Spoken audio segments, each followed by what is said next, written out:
Plantcast, o podcast sobre fisiologia e nutrição de plantas. Sejam muito bem-vindos e bem-vindas a esse episódio do Plantcast, o primeiro podcast sobre nutrição e fisiologia de plantas do Brasil.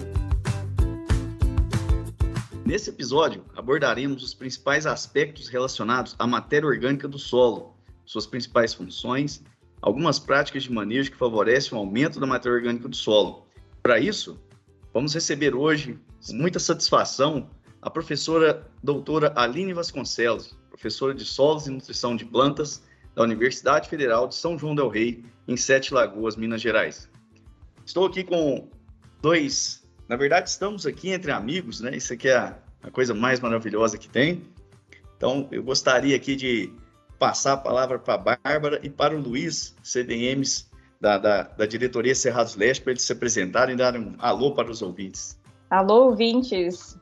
Meu nome é Bárbara, eu sou consultora de desenvolvimento de mercado aqui da região Goiás, DF. É um prazer estar dividindo esse Plantcast com os amigos, grandes amigos de Viçosa, e eu tenho certeza que será muito proveitoso para todo mundo. Olá, Aline, Lucas e Bárbara. Olá também, nossos ouvintes. Eu sou o Luiz Almeida, sou consultor de desenvolvimento de mercado nos estados do Maranhão e Piauí. E hoje é um prazer imenso para mim estar aqui para discutirmos um assunto tão importante, que é a matéria orgânica do solo.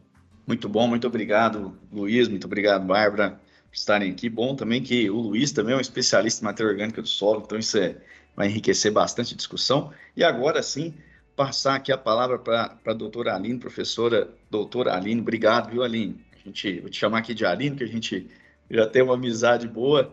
E, Aline, conta para nós um pouco sobre a sua trajetória profissional, sua experiência com o assunto matéria orgânica, né, nesse tema de hoje, e fique à vontade para se apresentar. Obrigadão. Olá, caros ouvintes, Lucas, Bárbara, Luiz. É uma satisfação muito grande estar participando desse podcast, né, esse projeto, esse maravilhoso, o qual eu sempre, né, sou de carteirinha, um ouvinte, e me sinto lisonjeada por poder participar agora, né, junto com vocês, amigos lá de Viçosa.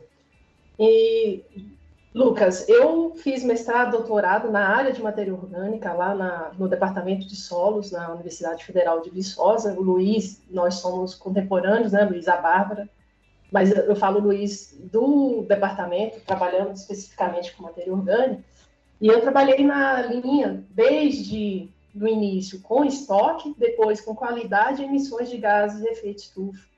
Eu fui a primeira dentro do departamento a trabalhar com gases de efeito estufa lá, usando técnicas de isótopos estáveis, e também trabalhei com ressonância magnética nuclear quando fiz o doutorado de sanduíche, quando eu fui para os Estados Unidos. E aí, depois que eu saí da academia, eu trabalhei como consultora na região do Alto Paranaíba e sempre trouxe, né, esses conceitos e tentar levar o conhecimento para agregar aos produtores em relação à matéria orgânica, dada a sua importância.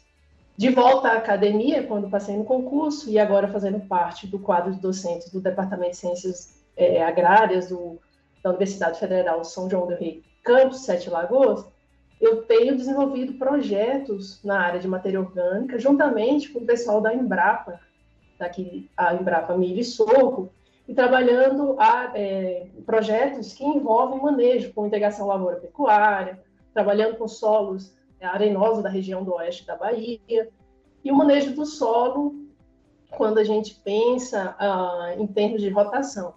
Sempre com os estudantes, né? Então isso é uma dádiva que a minha função como professora traz em participar e ter esses estudantes nesse aprendizado, para eles já irem para o campo, né, com um domínio maior em relação ao conhecimento da matéria orgânica do solo. Excelente, Aline. Muito obrigada, viu, pela sua participação. E esse tema eu acho um tema muito interessante, um tema ainda que gera muita discussão, muita falha na comunicação, né, sobre os conceitos importantes.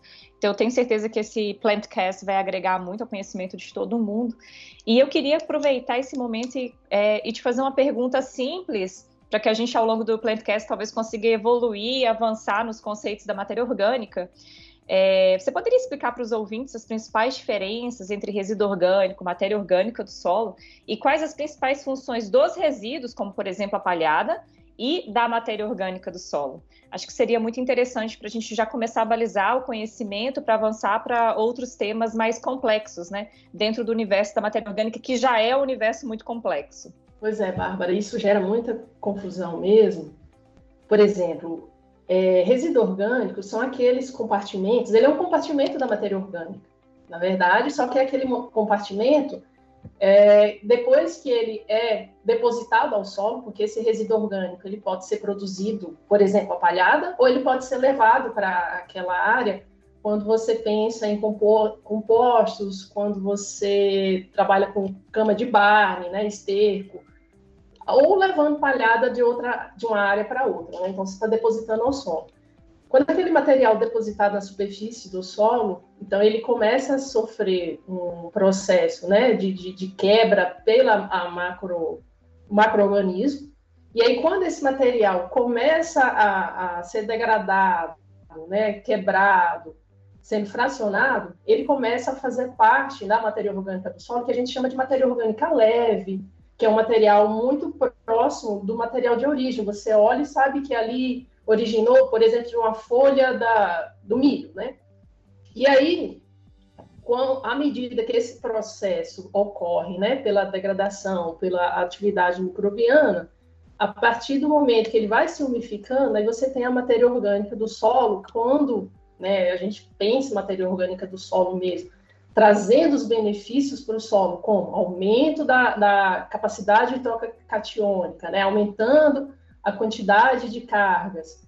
Então, aí você já tem aquela matéria orgânica propriamente dita, que é a umificação, né? Mas se a gente olhar no contexto geral, a matéria orgânica, né, os resíduos é um tipo de matéria orgânica, só que é um tipo de compartimento, tá certo? Então, não é errado dizer que é resíduo orgânico, né, até para a linguagem do produtor, é até benéfico dizer, né, pelo menos eles estão com essa preocupação, mas não quer dizer que quando você coloca um resíduo orgânico, é que você está gerando matéria orgânica do solo que vai aumentar os estoques, porque tem vários processos ali para que, de fato, forme matéria orgânica do solo. Muito bom, Aline. Eu acho que você foi bastante assertiva na sua resposta, nas suas colocações. E, de fato, esse é um ponto que gera bastante confundimento no campo. A gente que está presente aí, a gente vê esse confundimento todos os dias. Então, falando um pouco mais sobre a matéria orgânica, né?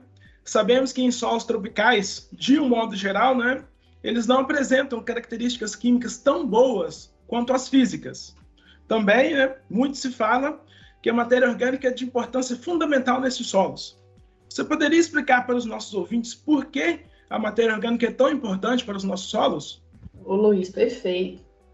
Se a gente observar, Luiz, assim, até os campeões do SESB, né, a gente observa que os campeões, né, além de todo o manejo, tinha a introdução de palhada, eles já cuidam do manejo dessas áreas há mais tempo, né?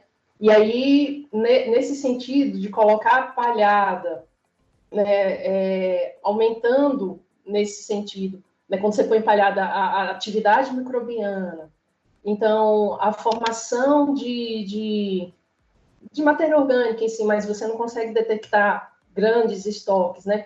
Por que eu coloquei esse campeão do SESB? É porque para o nosso ouvinte já visualizar o efeito da matéria orgânica, né, de uma forma prática, palpável, né, para ele visualizar o quanto a matéria orgânica é importante.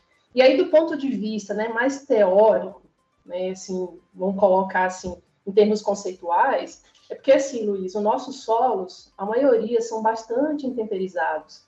Então, o professor Novaes sempre falava, né, aquela pessoa velha no final de idade, né?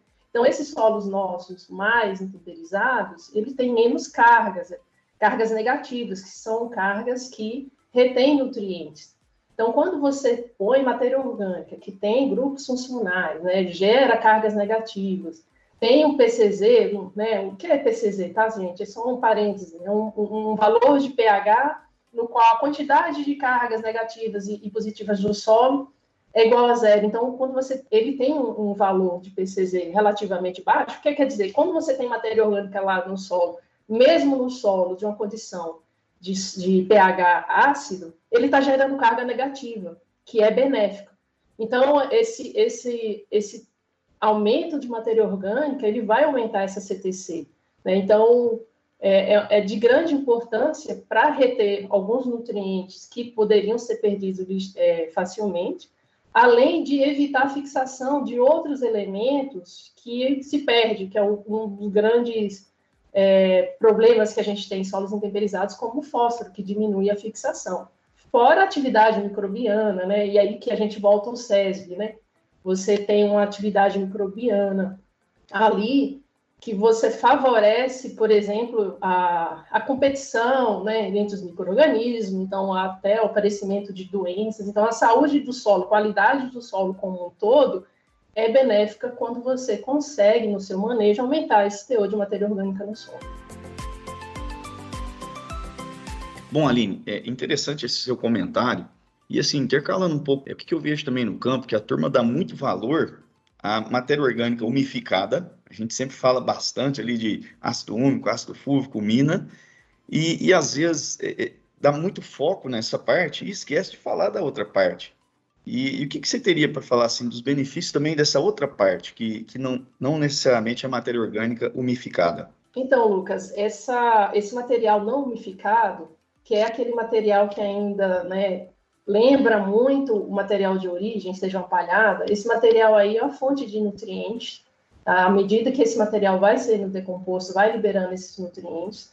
Então, até no manejo de sistemas, né, é utilizado, contabilizado essa palhada de uma safra para outra, né? A gente tem até alguns... Aí vai depender muito do consultor e do manejo da área, mas descontar um teor de nitrogênio, por exemplo, quando você vem da soja, né, no plantio de milho, sorgo, na cultura posterior, você tem essa atividade microbiana, liberação de exudados, né, nesse processo de decomposição, que podem favorecer a planta, tá? Então, esse material umificado, além disso, né, desse fonte de nutriente, fonte de energia para os micro-organismos, ele também pode favorecer o solo em termos de estabilidade, de temperatura, de umidade do solo, né? Porque você tem aquela cobertura. Então, além disso, também uma certa proteção, dependendo da quantidade desse material, até de compactação. Eu lembro de alguns projetos com eucalipto que essa resíduo vegetal protegia contra a compactação, por exemplo. Muito interessante, acho bem interessante mesmo, Aline. E assim, voltando um pouco mais sobre os efeitos diretos e indiretos da matéria orgânica do solo na dinâmica dos nutrientes nesse sistema solo-planta, né? Quais são os nutrientes que você elencaria como os mais afetados pela matéria orgânica? E às vezes, se você puder comentar um pouquinho sobre como que acontece, né? Então, Lucas, em relação a esses efeitos diretos e indiretos da matéria orgânica na dinâmica dos nutrientes sistema solo, assim, quando a gente aplica um nutriente, vou dar o exemplo de potássio no solo, a gente aplica no solo, mas o objetivo é a planta, né, a nutrição da planta. E a gente, ao aumentar o teor de matéria orgânica, né, você cria condições ali, pela geração de cargas negativas, você gera condições de reter mais nutrientes, né, no caso do potássio, que vai ser disponibilizado para a planta, né? Então, lembrando que o potássio, né, tem carga positiva, então ele fica retido ali e vai, à medida que a planta vai absorvendo a solução do solo, esse nutriente da solução do solo é reposto do que vem do colóide.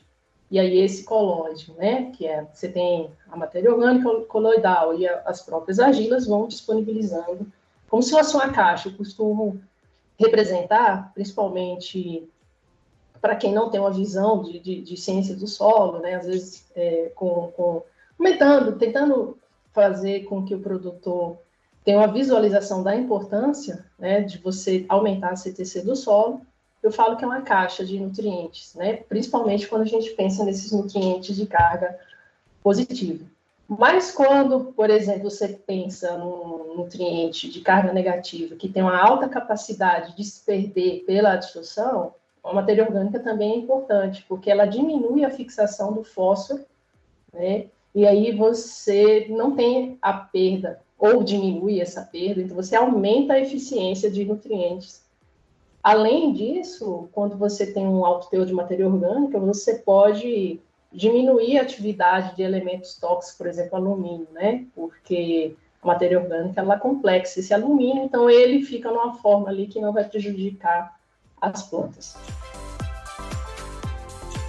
Excelente, Aline. Eu queria aproveitar assim um comentário que você fez anteriormente sobre o aporte de matéria orgânica, de material orgânico, como que esse material orgânico ele é fonte de energia, por exemplo, para os micro-organismos, né? Então, nem tudo que se coloca, nem todo o carbono que é inserido no solo, ele é convertido de fato, né? E aí, por que é tão difícil aumentar a matéria orgânica do solo, né? Mesmo em solos com grande produção de palhada, né? Quando você verifica assim, amostras de uma mesma área entre 2 ou mais safras subsequentes. Por que é tão difícil, nos nossos solos tropicais, esse incremento em 1%, por exemplo, da matéria orgânica? Bárbara, olha, de 20% a 40% só do material aportado que vira, de fato, matéria orgânica. O resto vira CO2. E a resposta é justamente no que você até comentou, né? Solos tropicais. A nossa condição de ambiente aqui favorece demais a decomposição e a transformação desse material em CO2. Por exemplo, se a gente pegar uma imagem de um solo do Canadá ou do norte dos Estados Unidos, cinturão do milho deles lá, como eles têm neve, então você vê uma camada bem preta de matéria orgânica, ou se a gente ficar aqui no Brasil mesmo, uma região mais alta, você vê uma camada, uma deposição de matéria orgânica alta, por causa desse efeito, né, da temperatura desses micro-organismos. E aí aqui no Brasil, né, principalmente a região do Cerrado, a gente tem chuva, temperatura, né, o ano inteiro. Não é à toa que a gente tem, se for uma região que você tem condição de ter safrinha, né? Então não é à toa que a gente cultiva o ano inteiro, tá? Então essa atividade microbiana, ela não permite que a gente tenha esse aporte tão grande assim, comparado a esses solos que eu exemplifiquei, que tem neve. Outro fato, Bárbara, que é nessa dinâmica, até dependendo do tipo de material, quando você aporta, eu vou aportar esterco, né? Então, às vezes um material com a relação CN muito, muito baixa, e aí a gente está objetivando aumentar a matéria orgânica e faz o efeito contrário. Isso é um efeito que a gente chama de efeito prime. Você coloca um material com a labilidade bem alta, você estimula aqueles micro-organismos, e aí esses micro-organismos primeiro degradam aquele material que você colocou, e daqui a pouco não tem mais fonte para eles. Então, eles começam a degradar aquela matéria orgânica que já estava estabilizada, que já estava lá no solo. Né? Então, até no manejo, na escolha, né, no objetivo que você tem para trabalhar a deposição de resíduo, de esterco, a gente tem que tomar bastante cuidado e tentar mesclar. Eu tenho observado alguns trabalhos de consultores na região do Alto Paranaíba mesmo, de buscando espécies, né, com relações CNs diferentes para ter o efeito de aumento do estoque de carbono em si, e não colocar materiais que vão ajudar mais na decomposição, né, da matéria orgânica lá, que já estava estabilizada, do que, de fato, o objetivo é aumentar ela. Muito interessante, Aline. Tenho aí 2 pontos, talvez, para complementar um pouco a sua resposta, que já foi muito boa, que nós temos 2 preocupações, né? Nós temos a decomposição dos resíduos que adicionamos ao solo e a decomposição da própria matéria orgânica do solo.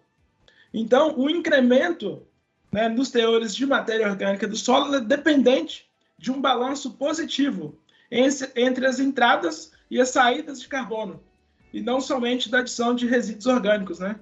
E muitas vezes manter esse balanço positivo não é a tarefa mais fácil.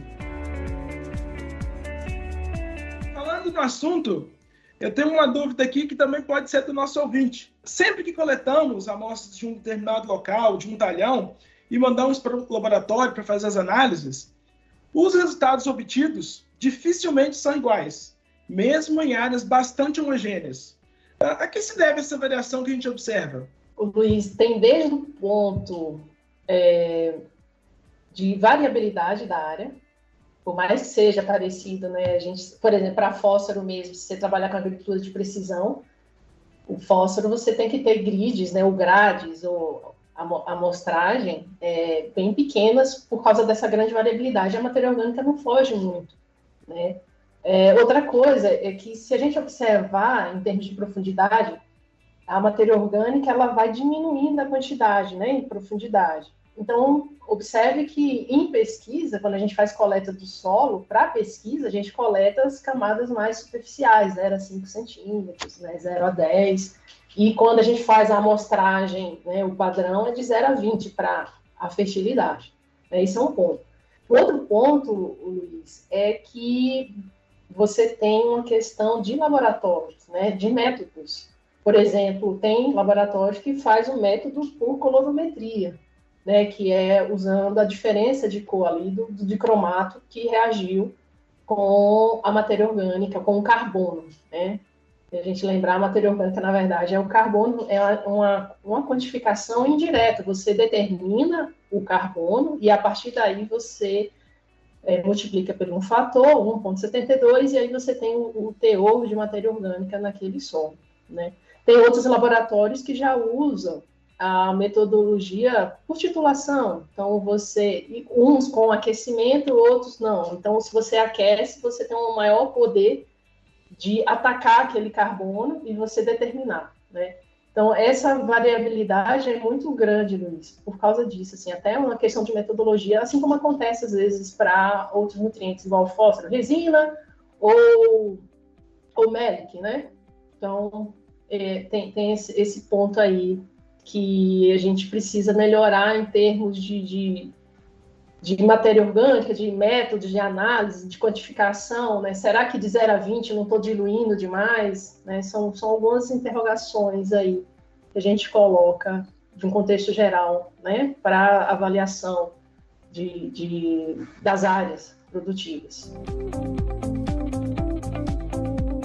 Aline, e é interessante a gente pensar um pouco nessa questão dessa variação, porque se a gente faz uma conta, assim, uma conta simples, e talvez não seja a mais correta de todas, mas uma variação de 0,5% da matéria orgânica talvez impactaria aí, seria 10 mil quilos, por exemplo, de matéria orgânica. Então, realmente, se a gente for ver uma constituição dessa quantidade, o quanto que isso impactaria em relação ao manejo, faz toda uma diferença. E muitas vezes tem um decréscimo de um ano para o outro em função de método, igual você falou, em função de tirar de um laboratório, levar para outro. Então, é algo que realmente valoriza bastante o histórico das análises de solo da área, né, Aline? Para não cometer esse erro de, às vezes, interferir no manejo devido a uma troca de laboratório, uma troca de método que foi realizado. Bom, e dando sequência, eu sei aí que atualmente tem duas visões muito interessantes nessa questão da formação da matéria orgânica do solo, que é uma visão mais antiga e uma mais recente, né? E é em relação às espécies de plantas, qual que é a contribuição, né? Se elas contribuem na mesma magnitude para a matéria orgânica do solo, ou se tem uma diferença entre soja, milho, braquiário, milheto, por exemplo. Então, teria essa diferença, Aline? O que é a sua visão em relação ao efeito da composição do material vegetal na formação da matéria orgânica? Lucas, o primeiro ponto a gente pode colocar em termos de magnitude, de quantidade de toneladas por hectare aportado, né? Tem algumas espécies que vão aportar muito mais do que outras, né?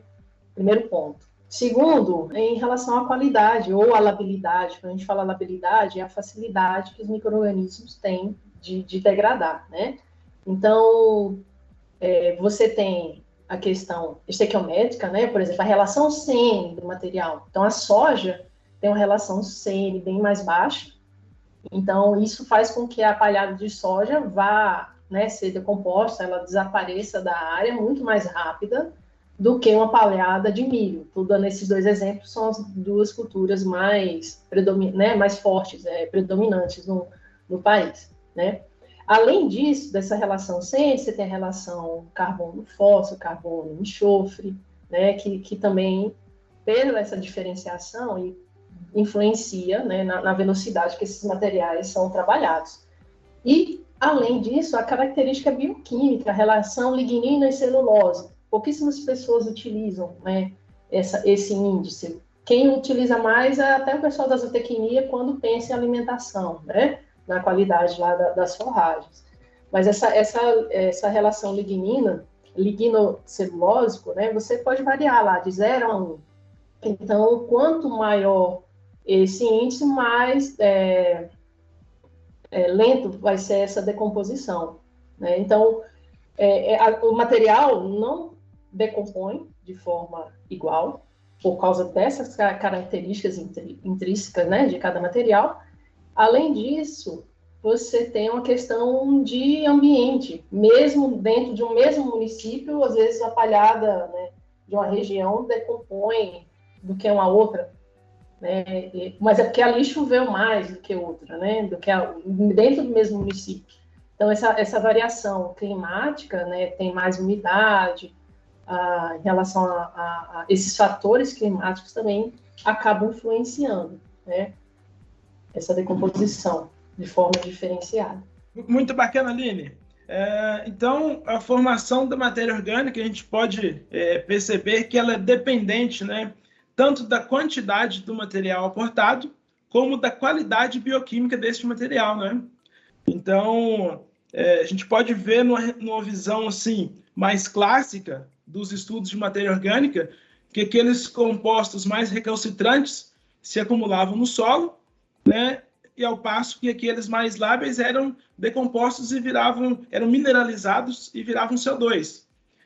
Mas, numa visão mais recente, tanto aqueles compostos mais recalcitrantes como aqueles mais lábeis, eles são, sim, transformados em matéria orgânica, só que por diferentes rotas de formação. Então, de fato, os materiais, né, por exemplo, soja, milho e braquiária, eles, por esse motivo, contribuirão em magnitude diferente para a matéria orgânica. Perfeito, Luiz. Até assim, houve, né, nós acompanhamos essa mudança de paradigma, né, Luiz? Antes, a pesquisa fazia o fracionamento da matéria orgânica, né, de substâncias úmicas, ácido fúlvico, ácido úmico e umina. E a ciência percebeu que esses compartimentos, né, o estudo desses compartimentos, não traziam tantas informações como outros métodos, né, como carbono associado ao mineral, né, particulado. Então, essas descobertas e compartimentos, até em modelagens, né, dizia que esse associado ao mineral aqui é um material antigo, que está há milhões de anos, e a gente já sabe que, às vezes, né, esse carbono adicionado ali é um carbono da semana passada que foi adicionado, a gente foi lá, coletou e fez a análise, né, Luiz? Então, esse paradigma, esse avanço das metodologias em estudos da matéria orgânica, e que vão nos dar respaldo para aumentar os estoques, né, e aumentar a qualidade do solo, tem avançado muito. Sim, com certeza. Até o fato de que, se a gente olhar um pouco para as pesquisas, como elas eram desenvolvidas, no passado a gente estudava decomposição de material vegetal e formação de matéria orgânica de forma separada.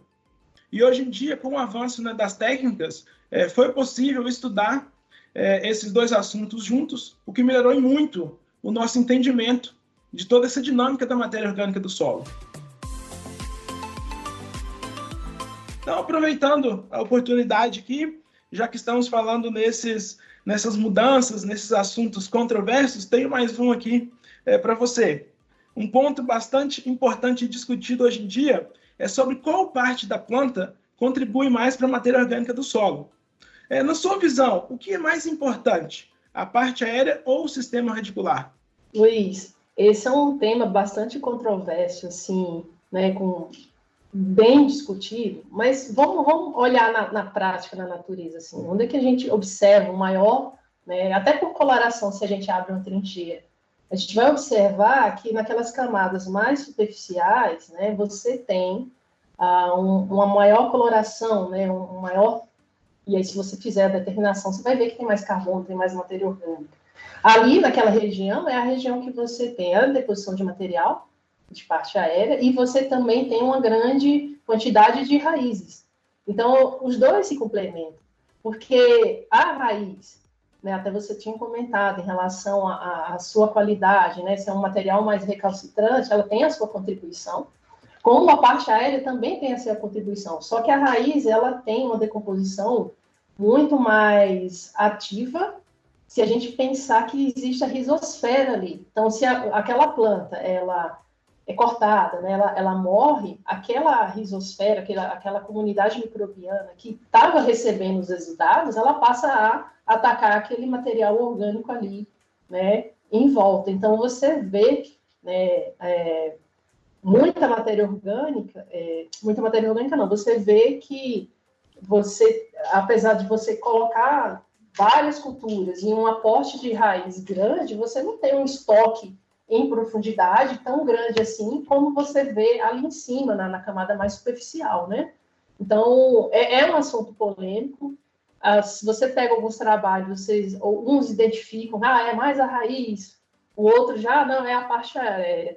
Para mim, na minha visão, Luiz, eu fico um pouco em cima do muro, mas para mim, um complemento dos dois, e quando você observa a natureza, eu vejo que naquela região que você tem os dois, né, os dois aportam um pouco de tudo, né? Material mais recalcitrante, material mais lábil, então ali você tem um complemento que favorece aquela formação ali de matéria orgânica naquele solo. Muito bom, Aline. Também concordo com você que tanto a parte aérea como o sistema radicular, eles contribuem muito para a matéria orgânica. Por exemplo, se fosse apenas raiz responsável pela formação da matéria orgânica do solo, nós teríamos mais matéria orgânica em profundidade do que em superfície. Então, de fato, depende da interação desses dois compartimentos, e o que prova isso é o que você mencionou, que nós temos mais carbono na parte superficial do solo. Então, onde que eu tenho um aporte de material de parte aérea, que é uma composição bioquímica, uma qualidade bioquímica um pouco melhor, que leva mais à formação de uma matéria orgânica associada aos minerais, mas, ao mesmo tempo, eu tenho uma área que cresce muita raiz. Eu tenho um grande volume de raiz nessas camadas mais superficiais, que ela entra com sua recalcitrância, né, sendo mais resistente à decomposição e contribuindo para a matéria orgânica no curto prazo. E, ao passo que aquele material de parte aérea ficaria mais um tempo no sistema, um tempo maior, formando, assim, proporcionalmente mais matéria orgânica associada aos minerais. Muito bem, Aline. Agora, trazendo um pouco mais para a prática, né, falando um pouco do campo, né, vamos discutir um pouco sobre manejo de solo. Quais as principais estratégias já existentes podem ou devem ser combinadas no sentido de favorecer a formação e a persistência da matéria orgânica no solo? Luiz, isso é um assunto, assim, que vale a pena pesquisar. E, assim, quando eu falo pesquisar, não é ler material, artigo, não. É pesquisar in situ mesmo, sabe, Luiz? Cada região responde de uma forma. Por exemplo, eu trabalhei na região do Alto Paranaíba, que a gente tem um sistema lá que tem safra e safrinha, e sendo que, às vezes, a própria safra e safrinha entra milho e silagem. Então, você tem uma saída, uma retirada de palhada, né? Você leva toda a produção embora. Então, você não tem deposição de palhada para depois vir formar matéria orgânica. Então, aí a gente já está falando de sistema, por isso que eu falo que esse estudo in situ, né? E aí, na região que você atua, né, Maranhão e Piauí, já não tem praticamente safrinha, né? Você só tem a safra. Então, a cultura que você vai colocar, qual o manejo que você vai adotar, a gente tem, né, você tem um leque de espécies diferentes, até do que a gente estava discutindo anteriormente, em termos de qualidade, mas também se aquela espécie vai bem. Por exemplo, se eu quisesse colocar lá no Paranaíba uma crotalária na época que já está frio, ela não vai bem na época frio. Então, você tem que adotar algumas espécies que vão, né, naquela condição, conseguir formar palhada em quantidade, para, a partir daí, você ter essa deposição, né, e aí todos esses processos que a gente já vem comentando para formar matéria orgânica em si, né? Mas o clássico que é utilizado, né, que é o sistema de plantio direto, né, às vezes o produtor fica naquela visão de só não revolver e esquece da importância de você colocar a palhada, né? Porque o sistema de plantio direto, quando você não revolve, você mantém fisicamente aquela matéria orgânica protegida, né? No sistema de convencional, você, ao revolver o solo, você expõe aquela matéria orgânica dessa proteção que ele estava ali dentro dos agregados, né? Propiciando essa decomposição desse material, né? E aí, assim, quando a gente fala em sistema de plantio direto, quando ele surge, né, lá mais ao sul, lá no sul você tem um período de chuva que favorece, você ter as estruturas de inverno, lá, que é uma facilidade. Só que quando a gente vem, né, a minha região aqui, que eu estou morando agora, né, onde fica a universidade, Sete Lagoas, a gente já não tem safrinha. A sua região não tem safrinha, né? Lá no Alto Paranaíba tem safra, tem safrinha. E aí, como manejar para colocar o intervalo, né? Ter um intervalo para você colocar essas plantas de cobertura e avaliar quais as opções em termos de qualidade, tanto, né, em relação ao CN, como a qualidade bioquímica, para que você consiga, de fato, formar a matéria orgânica, né? Nesse solo. E respeitando, sabe por quê, Luiz? Tem áreas que você consegue, deixa essa área em pousio. Grandes produtores que pode pegar um talhão, mas e aqueles produtores que a gente está falando aí de 40, 50 hectares que só tem essa área, como ele conseguir manejar, né, no caso do milho, para destinado à silagem, de retirar toda a área e colocar. E aí entra essas outras, né, alternativas, que é o próprio consórcio, né? Então, na região do Alto Paranaíba, o pessoal vende soja, quando planta soja, quando ele tem só o destino do leite, né, da produção de alimento, ele entra milho, então aí você já não tem essa rotação de cultura, mas vamos lá, soja, depois entra com milho, silagem, e aí junto com a braquiária também, para manter, né, e ter chuva suficiente para que essa braquiária, né, ou esse capim cresça e mantenha essa cobertura para o ciclo posterior, né? Então, assim, estratégia, Luiz, não existe receita de bolo, né? Vai muito da região e quais as ferramentas que você tem, e até em termos de nível tecnológico do produtor, para você conseguir, porque às vezes são áreas tão pequenas que é complicado para ele abrir mão de uma área ou diminuir um pouco a produtividade dele, para poder fazer esse manejo, tá? E uma estratégia, assim, para o pessoal da pecuária também, Luiz, é importante, até um trabalho que a gente tem desenvolvido junto com a Embrapa Milho e Sorgo, lá no oeste da Bahia, na Fazenda Trio Junção, você controlar a altura do pasto, porque quando você controla a altura, né, do pastejo em si, você dá condições para que aquela planta reative a sua atividade, né? Você tem área fotossintética ali ativa para que ela rebrote, e aí você começa a ter alimento, né, forragem, disponibilidade de forragem para os animais também, mesmo numa área lá que é sequeiro, extremamente, período de chuva bem curto, e com disponibilidade e qualidade do alimento para os animais. E a gente tem observado, Luiz, um aumento da densidade, diminuição, na verdade, da densidade do solo por esse efeito em si desse manejo, né? E aí a gente está fazendo a análise agora de fracionamento de carbono, e em breve a gente vai ter resultados bem interessantes desse manejo também. Então são alternativas que a gente vai, né, tem que ser bastante criativo, pegar o conhecimento e tentar aplicar em cada situação.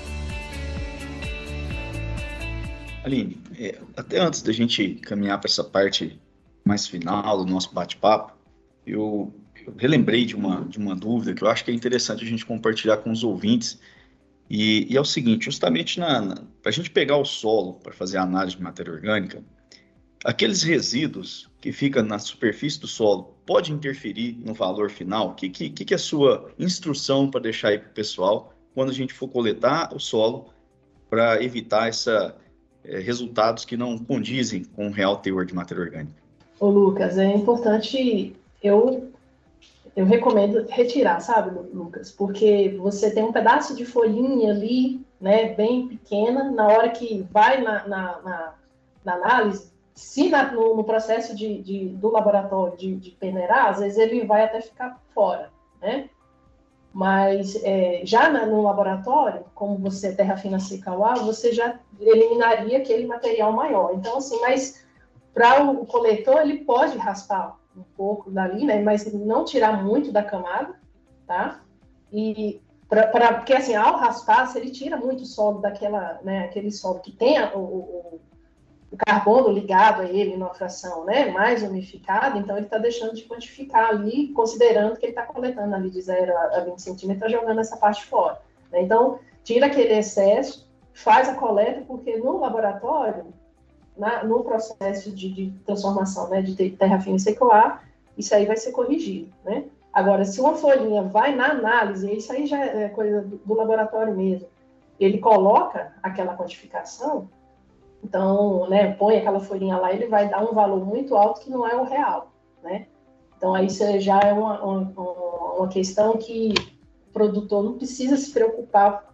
Quem tem que preocupar, na minha visão, é o laboratório, né? Quando ele recebe aquele material, ele vai preparar esse material. Legal, vai ser peneirada antes, né, Aline? Exatamente. E outro ponto, até eu lembro quando eu trabalhei um pouquinho com a parte lá de matéria orgânica do solo, que na avaliação sempre tinha uma área de referência, uma área de pastagem, uma área, na verdade, a área era de uma nativa, né, uma área intocável ali, ou por muitos anos não tocada. E você acha que seria interessante a gente adotar esse padrão também para a gente comparar como que está a evolução da matéria orgânica do solo? Perfeito, o Lucas.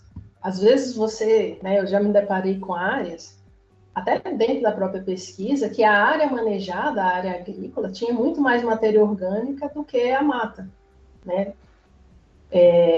Então, assim, você tem uma referência, porque, assim, quando a gente pensa em sustentabilidade, né? Então, aquela área foi desmatada, está sendo cultivada há vários anos, e aí a gente tem uma visão, às vezes, que o produtor, né, equivocada, do produtor que ele degrada, e não é isso, né? O produtor, se você né, mostrar ou ele descobrir uma forma de manejo sustentável, ele vai aplicar, porque ele tem essa preocupação de preservação, porque é a produtividade dele que vai cair. Eles já têm observado que quando você tem um manejo adequado e a alta produtividade com a sustentabilidade, elas caminham junto, né? Pelo menos a maioria dos produtores que eu tive contato, quase 100%, tem essa visão, né, Lucas? De um contexto geral, né? Então, é importante, se você tiver essa disponibilidade de ter uma área nativa para efeito de comparação, é interessante. Agora, se a sua área de manejado tiver menos matéria orgânica, não quer dizer que é ruim. Afinal de contas, quando, né, a mata está ali intocada há vários anos e a área de manejo, talvez você, né, quem não usa o sistema de plantio direto, você revolve todo ano, né? Ou, mesmo que seja sistema de plantio direto, você tem um aporte diferenciado de materiais que podem, igual a gente já comentou, ter o efeito prime, né? Que decompõe. Então, ali se torna uma referência interessante para você tomar, né? Para tomar a decisão, opa, peraí, tá menos... então, será que eu não tenho que modificar esse manejo meu, porque eu acho que esse sistema, esse caminho que eu estou seguindo não está legal, né? Então, vão mudar a forma de trabalhar, né? De acordo com a condição de cada área. Então, se tem, Lucas, é interessante, sim. E eu acho que é até interessante, Aline, a gente pensar nessa questão, por um futuro que eu espero que vai ser breve, a gente poder brigar um pouco mais pelos produtores brasileiros em relação ao crédito de carbono. Talvez essa vai ser a melhor estratégia. Perfeito, Lucas. E ele ser bonificado por isso também, né? No sentido, é o que você, até o marketing para ele, no aspecto, olha, que é essa visão que eu comentei, às vezes nós que estamos na cidade, às vezes a gente olha para o campo meio atravessado, né? Porque a gente não sabe, às vezes, o que está acontecendo lá e a preocupação que se tem. Então, você aproxima, olha, produtor tal conseguiu crédito de carbono. Mas conseguiu como? Ah, não, ele aumentou, né, mitigou, aumentou o teor de carbono, ou seja, ele fixou, né, porque lembrar que a matéria orgânica, boa parte dela, né, vem através de resíduos de resíduos vegetais. Então, você tem fotossíntese, você está captando CO2 e transferindo esse CO2 da atmosfera para o solo, né, Lucas? Excelente, Aline. Nossa, esse Plantcast hoje está recheado de informações interessantes, viu? Eu queria até agradecer a todo mundo aí por tanto ensinamento e acredito que o ouvinte também, ele vai aprender bastante. E aí, Aline, né, você, o Lucas e o Luiz acabaram mencionando várias vantagens, né, algo positivo para o agricultor em termos de da matéria orgânica. E aí eu queria, talvez, para a gente já caminhar para o final do Plantcast, que a gente fizesse um resumo, por exemplo, de qual a vantagem para o produtor, né, de ter o incremento dessa matéria orgânica. Você mencionou créditos de carbono, em alguns momentos atividade microbiana, agregados, retenção de água, cátions, enfim, que você pudesse fazer um resumo, né, de quais, na verdade, são as vantagens de se aumentar, vantagens práticas para o agricultor, de se aumentar realmente não só, né, a qualidade, quanto a quantidade de matéria orgânica no solo. Pois não, Bárbara. Primeiro ponto, se a gente pensa, né, em termos de eficiência de nutrientes, utilização de nutrientes, é uma característica quando você tem altos teores de matéria orgânica, né, maiores teores, favorece no seu manejo. Então, se eu tenho uma maior eficiência da utilização de nutrientes, ou seja, eu estou aplicando fertilizante e estou tendo menos perdas, já é um dos principais pontos, né? Porque você entra na uma melhor nutrição da planta, né? Porque você está disponibilizando ali nutrientes para essa planta absorver, né? Primeiro ponto. Pensando em sustentabilidade, porque a maioria, né, os fertilizantes são fontes finitas. Então, se você tem uma maior eficiência, você tem um desperdício menor, né? Então isso já impacta no bolso do produtor, né? Os benefícios de quando você tem esse alto teor, né, CTC, você tem uma maior mitigação do gás de efeito estufa, você tem uma maior sustentabilidade, você, né, é o que você comentou, né, essa atividade microbiana propiciando ali, de repente, uma competição e tendo menor incidência de doenças nas raízes, né? E além da maior retenção de água, e aí a planta, né, se você tem uma maior disponibilidade de água, ela tem a possibilidade ali de não ficar mais estômago um tempo mais aberto, a fotossíntese, então vai acarretar em produtividade, e a própria agregação, né, a estrutura do solo, que aí já entra na característica física. Então, a matéria orgânica ela é importante do ponto de vista bioquímico, físico e químico do solo.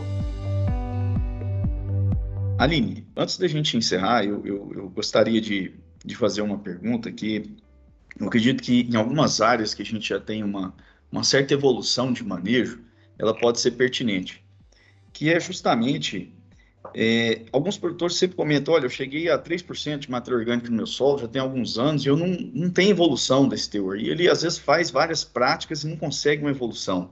Realmente existe um teto teórico, vamos dizer assim, talvez teórico, não sei, para o teor de matéria orgânica?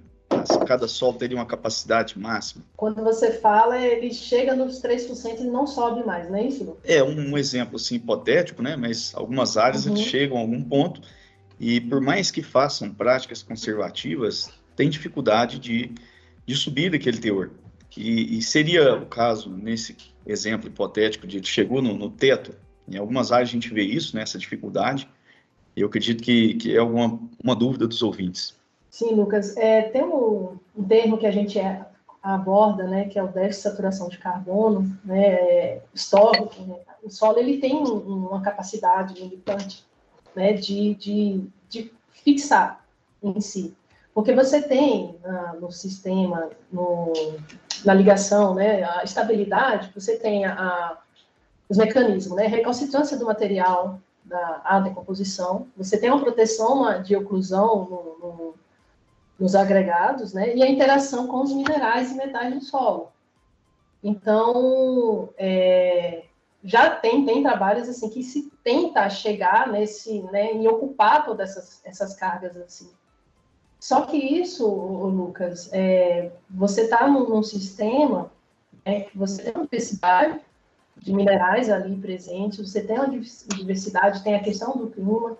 Então, por mais que você vá fazendo esse manejo, talvez para ele conseguir subir, se ele colocasse água, no sentido, né, igual geração de tufas, ou em alta temperatura, neve, né? Então, esses fatores em si, se é bem manejado, se são adotadas práticas, que você aumenta a deposição de palhada, se existe diversidade do tipo de espécie que está ali, né? Se você já contemplou todos esses itens, então e você não tem revolvimento, nada que faça com que essa matéria orgânica seja degradada, né? Então você vai ter aquele ponto ali que não vai saturar mais, né? Ele não vai chegar a saturar, na verdade, esse carbono, ele vai chegar naquele ponto mesmo, tá? De fato, a quantidade de matéria orgânica que você vai conseguir estocar num solo, né, ela está relacionada ao seu teor de argila. Então, antes acreditava-se que tinha um teto máximo, né? E quanto mais distante o solo estivesse desse teto máximo, ou seja, esse déficit, mais fácil seria de incorporar o carbono nele. Então, o solo teria uma sede, né, maior por carbono, digamos assim. Só que os estudos mais recentes mostram que a gente não tem necessariamente um teto máximo. É que depois de eu cobrir uma parte dos minerais com carbono, eu posso vir acumulando matéria orgânica em cima de matéria orgânica. Então, antes, onde era estabilizado matéria orgânica só na superfície do mineral, agora a gente tem também que esses novos compostos orgânicos provenientes do material vegetal, ele é também acumulado e estabilizado em cima de compostos orgânicos que já estavam no solo, em cima da matéria orgânica nativa. Aquele balanço que você falou, né, Luiz? Eu acho que a entrada versus a saída desse carbono, talvez vai chegar num momento que tem uma própria pressão edafoclimática que dificulta um pouco mais acúmulo do que tem, né? Sim. Pela própria, às vezes, prática de manejo, chega em algum momento, muitas vezes o produtor, ele vai, depois de anos de plantio direto, ele vai fazer uma escarificação, por exemplo, e aí pode ser que já comprometa um pouco, e assim, talvez eu vejo que essa é a dificuldade, talvez, de incrementar a partir de alguns teores, né? Mas é importante essa visão que vocês passaram, de que não tem um limite definido, né? Talvez possa ser mais difícil à medida que o teor está maior, mas não tem um certo limite, né? Isso realmente eu não conhecia. Eu fico pensando também na diversidade de moléculas que estão sendo inseridas para o metabolismo de toda essa comunidade microbiana, né? Porque, querendo ou não, a rotação ela não é tão diversificada de culturas, então a gente tem condições edafoclimáticas que vão favorecer mais a mineralização, né, rápida de um processo, o tipo de molécula que aquele vegetal está contribuindo ali para o sistema, então eu acho que são outros fatores também influenciando, sabe? E por isso que quando você me perguntou, Lucas, eu acho que esse produtor, nesse caso hipotético, ele não vai subir, porque o grande fator, por mais que tenha reserva ou espaço para essa matéria orgânica aumentar, você tem o efeito climático que você comentou aí. Então, se ele tem todo o manejo que favorece o acúmulo, né, o aporte, o acúmulo e a transformação em matéria orgânica, mas ele acaba que não vai subir a teores maiores por causa do conjunto. Quantas rotas metabólicas dentro de uma comunidade microbiana nós não conhecemos? Porque o meu principal questionamento, assim, quando a gente fala de matéria orgânica, transformação de material, blá, blá, blá, é realmente isso, quanto a gente ainda desconhece desse assunto. Bárbara, é interessante, até o Luiz comentou em relação às técnicas, né? Antes você extrair matéria orgânica e estudar. Né? Hoje já tem técnicas e você estuda matéria orgânica ali ligada ao solo, mas isso depende muito da metodologia. Ressonância magnética, isso não pode, porque você tem as interferências, né, por exemplo, da presença do ferro lá, que não dá o sinal, né, definido daquele grupo. Então, muita coisa ainda vai se descobrir, sabe, vai avançar junto, né, desde que essas técnicas e até a parceria, né, o convênio entre várias instituições para tentar estudar e relacionar, né? Eu tenho um equipamento, aquele outro pesquisador, instituição tem aquele outro equipamento, então a gente casa as informações naquele mesmo estudo, e aí sim a gente vai conseguir descobrir muita coisa ainda que ainda está obscura ao nosso conhecimento. Muito bom, Aline. Bom, partindo para o final do Plantcast, gostaria de passar a palavra para você poder fazer as considerações finais. Ô, Lucas, Bárbara, Luiz, caros ouvintes, eu agradeço a convite, né? Como eu falei, assim, a gente está entre amigos e eu estou muito feliz em participar desse projeto, né, do Plantcast, que eu sou fã de carteirinha, assim, ouço, né, a maioria dos Plantcast, aprendo demais, né? E aí eu fico feliz em falar da matéria orgânica, que é uma área ainda dentro da fertilidade, que em alguns locais ela é uma ciência, um departamento inteiro, né? Então, hoje, se você observar a maioria das universidades, pouquíssimas têm um professor de matéria orgânica, lá no Solos a gente tinha 2, né? Então, você tem as grandes universidades com 2 professores na área, mas a maioria... o professor de fertilidade acaba contemplando essa parte da matéria orgânica como uma parte, e ela, por si só, já requer muita atenção. E aí eu falo para os produtores que continuem, porque eu estou muito feliz com esse avanço do interesse em matéria orgânica, em formação de palhada, né, a adição de resíduo, propiciando, querendo aumentar a matéria orgânica por causa dos seus benefícios, e o pessoal já tem observado, né, quando você tem mais matéria orgânica, você tem maior produtividade, você tem sustentabilidade. Então, que as pessoas, né, os técnicos, os produtores, observem ao campo e valorizem, né, essa ciência, né, essa área da ciência do solo no estudo da matéria orgânica. Perfeito, Aline, muito obrigado mesmo pela participação. Enquanto eu atuava na região do Alto Paranaíba, nós somos concorrentes, né? Eu até falo para o pessoal, uma das melhores concorrentes que eu já tive. E muito bom, viu, Aline? Hoje, mas claro, né, sempre muito amigo, isso é o principal. Gostaria muito de agradecer do fundo do coração pelo esse bate-papo, muito enriquecedor. Atualizei muito sobre o tema. Já tinha trabalhado um pouquinho, já tinha feito algumas disciplinas, ralei pra caramba. Vocês já sabem o padrão como é que é, mas foi muito bom. Bom, aproveito para agradecer demais, Luiz, muito obrigado. Agradecer muito a Bárbara, obrigadão, Bárbara. A Bárbara que está partindo agora para um novo desafio aí no Canadá. Bárbara, já desejo muito sucesso para você e muito obrigado por toda a contribuição também que você deixou aqui conosco. Lucas, eu que agradeço a parceria ao longo desses meses juntos aqui, né, na empresa. Um agradecimento especial para a Aline, uma grande amiga, colega de trabalho, com quem eu venho aprendendo todos os dias, Luiz, pelas nossas trocas diárias de informações, e queria deixar um grande abraço para todo mundo aí que eu convivi ao longo desse tempo, que eu estou à disposição. Sem dúvida nenhuma, essa empresa é uma empresa diferente, a empresa é feita por pessoas, e as pessoas dessa empresa são pessoas maravilhosas. Deixo aqui meu agradecimento a todos que também têm contribuído aí muito para o meu crescimento, tanto profissional quanto pessoal. Aline, Lucas e Bárbara, muito obrigado aqui por esse podcast. Discutimos muitos temas interessantes. Tenho certeza que vamos transmitir informações muito importantes para os nossos ouvintes. Muito obrigado, ouvintes. Aguardamos você para o próximo episódio. Forte abraço. O Plantcast é uma produção da ICL, Impacto para um Futuro Sustentável.